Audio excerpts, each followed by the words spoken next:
Hello again. The integrated development environment for the sharkC64 language supports now multiple open modules. It also supports quick switching between them. Let's have a look.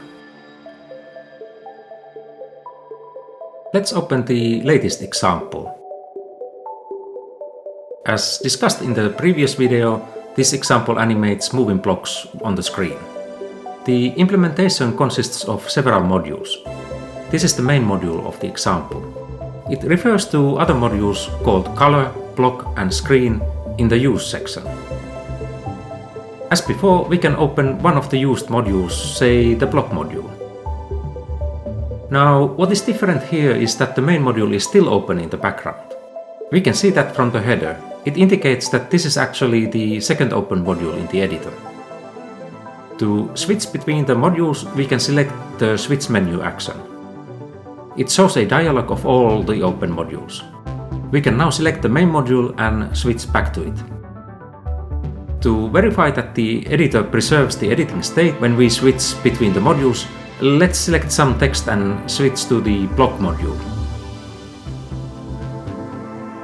If we now switch back to the main module, we can see that the selection remains intact. Although we can switch between the modules by selecting the switch menu action, it is hardly convenient.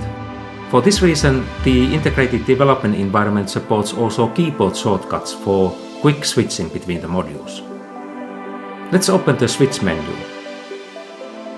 We can see that there is indeed a keyboard shortcut next to the module name. With it, we do not need to crawl through the menu switch to another module. Let's try the keyboard shortcuts. By pressing Command 2, we can switch to the block module. Let's press Command 1 to get back to the main module. This speeds up the switching significantly.